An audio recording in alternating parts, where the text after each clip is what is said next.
So in getting the most out of these drills, we've got hydraulics downforce on planters, which in my view is a wonderful thing. And I was kind of like, well, why can't we put hydraulics on these drills? So we did. And it's amazing how much better this does. I mean, it exceeded my expectations. Because the problem, and I knew for quite some time, the problem with this OEM spring, it's so much worse than on the planters. On the planter, you've got a parallel link. And yeah, springs are not the same rate throughout their range, but between all the way, that parallel link all the way up and that parallel link all the way down, what's the difference in pressure? 10 or 20%? It's not huge. On this opener, the difference between all the way down, it's 0, versus all the way up, it's 700 or 800 pounds. You know, it goes from double to 0 in a very short stretch. I mean, that planter, the range of travel is like this. On this opener, the range of travel is about that much, and it's optimum for about that much. Your fields are not tabletop level. There's always a very slight undulation to them, left over from the tillage days, maybe a little bit of erosion. You know, something is not quite all the same. And then you've got tracks from the combine, from the sprayer, whatever. It makes a little depression. Even if you think you're not making any depression, get a straight edge out there, a yardstick or something, lay across there. Yeah, there is a little bit of a depression. And it doesn't take much. When we are running, you know, pretty typical conditions, we compress that coil spring 2 inches to get the pressure we need to run in long-term no-till. 2 inches of expansion, you've got 0 pressure. And if it expands 1 inch, you've got half. So just when you needed it most, down in that track, because it's harder in the track, just when you need the very most down pressure is now when you've got the very least. So we end up with the spring setup, we crank the pressure up a lot. We've got excess pressure on 3/4 of the openers just to make the other 1/4 sort of work again. And so we end up stacking a whole bunch of frame weight on because we have terrible excess pressure on a bunch of the openers just to make the last few work. With hydraulics, it's the same throughout the length of the stroke. If you set it at 500 pounds of pressure, it's 500 if it's fully extended, or 1/8 of an inch shy of fully extended, and it's 500 if you collapse it all the way. It's always the same, exactly the same. And it's just amazing how much better these openers work once we got rid of that spring. And I've got people who have bought this system and they rave about how good their stands are. Now it's really noticeable in terraces. You go up and over terraces because the springs have such a little range of travel. You have all these little skips on top of the terrace where openers came out of the ground in the process of going up and over. You don't have those skips anymore with hydraulics. Your ability to hug the terrain is so much better. You don't need as much frame weight, not nearly as much, because they're all the same. You don't have excess pressure on half of them to make the other ones work. In hard, dry soils, on this drill we left an OEM spring on the far, well, almost to the right-hand end, not quite the end. And it was hard and dry last fall, and Alan and I were both just really amazed at how much that the opener with the spring was jumping around. And the ones with hydraulics, just smooth. So that, with the spring system, even though it had max pressure on it, it couldn't stay in the ground. And so it starts riding out, and it's just doing this little bit of jumping all the time.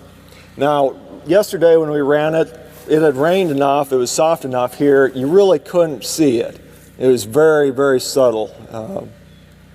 But half the time we're seeding in kind of hard, dry conditions, and getting rid of that chatter. I mean, that chatter is just an indication the opener's not maintaining depth. I have a couple of questions. I don't have this system on my drill. I'm intrigued by it. One is, what's the difference in your amount of travel, up and down travel, total travel? Are these cylinders, whenever they're fully extended, longer? You know, significantly more travel? There's our cylinders allow the opener to go about 1 inch deeper, which means you lose about 1 inch of transport clearance in the center. Okay. And we might correct that, we might not. Some people kind of like that extra travel. Okay. On the upside, like for instance, when you go over a terrace at an angle and your back right side is wanting to ride up out, the extra stroke gives you more stroke for that. Yeah, we've got So more downstroke. Okay. And we've got full pressure at the end. Okay, given that it's running smoother, can you increase ground speed? Yes. And do the same job? Yes. Okay. Significantly, you think? I think so. Okay. That makes it worth it. Quite a bit. And as far as upstroke, we've got more upstroke than what the spring has. The coils on the spring strike each other as you fully compress it. We've got more up travel than what the spring has. So, or my Badger mounts. Yeah. I can go over those a lot. Or those really pointy terraces where yeah. the spring maxes out and it lifts the whole drill. Mm-hmm. So it's it all runs off a single remote. It works in conjunction with the rock shaft. The rock shaft has to be rotated fully over, and then these pressure up. These are single action cylinders, so we can't lift them. They're down only. There's a sequencing valve in there to make all that stuff work right. This black vessel here, that's an accumulator. You only need an accumulator if you have terraces and you sometimes run only one rank of your drill. Otherwise, if you always run both ranks, we've got these cross flow hoses between the front and back rank. So if you're going over a terrace at an angle, never a problem. But if you're going square over a terrace and you're collapsing all the cylinders, all that oil has to go somewhere. Well, going over a terrace, if the front rank is collapsed completely, usually the back rank is extending down. And the reverse, as it passes over, when the back rank is fully collapsed, the front rank is extending down. So basically the oil just flows back and forth between these ranks almost always. We don't have to worry about replenishing from the tractor super quick. But a lot of guys for soybeans and milo will run only one rank. And there, if you go square over the terrace with just one rank, and you collapse all those cylinders, all that oil goes back to the tractor, and we can't pump fast enough. I don't care, you could have 35, 40 gallon per minute remote, and we can't deliver oil fast enough. There will be 10 or 12 feet where the pressure drops off. It doesn't go to zero, but it drops several hundred pounds. So to fix that, we've got the accumulator.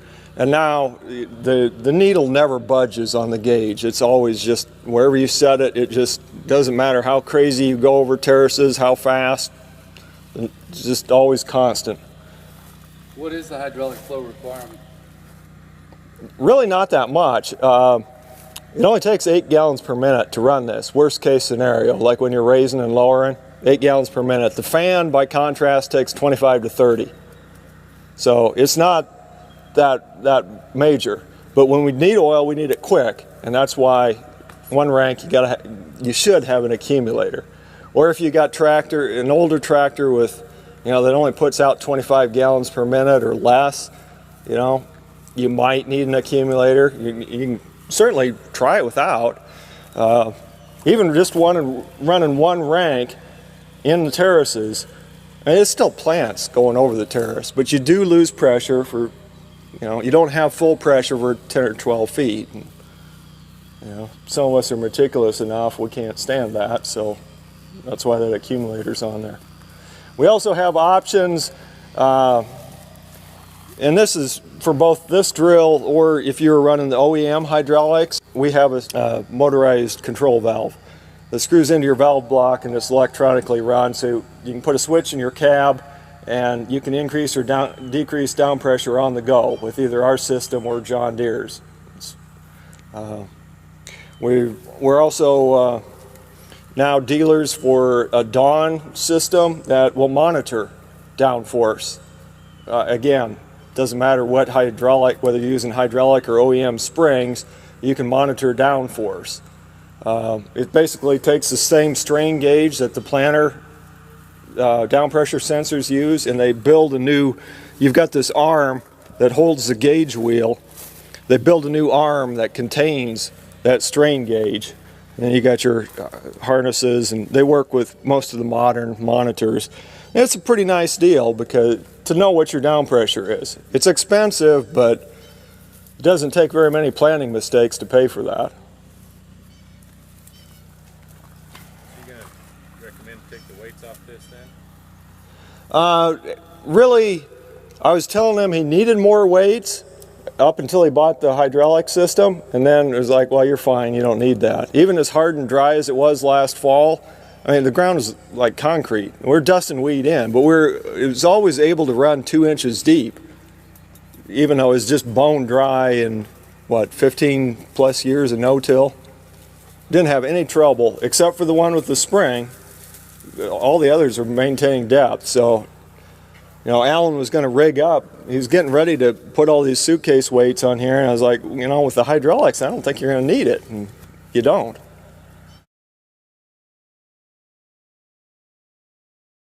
From watching that spring by itself, this makes a lot of difference. And it's just, if you have a drill full of all the springs, you don't really notice it because they're all just working. You know you're going over tire tracks and everything else, but when that one next to it is a hydraulic and it's staying right down in there and not chattering. And Matt's right about conditions last fall. Anybody that was around here knows what the conditions were last fall. But you got all your seeds in at 2 inches deep, and so when it rained, they all came up right at the same time. Good. That extra inch is going to make a lot of difference, and keeping the pressure on all the way over.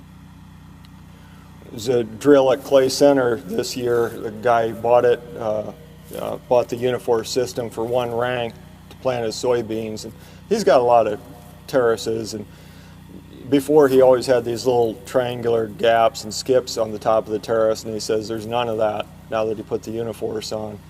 And I didn't know how big of a difference it would make in really mild conditions, but we had a drill in the Corn Belt outfitted with the UniForce this spring, and the guy is just elated at his stands. He says they're so much more uniform than they ever were before. So I guess there's advantage to having exactly the right amount of pressure on all the openers.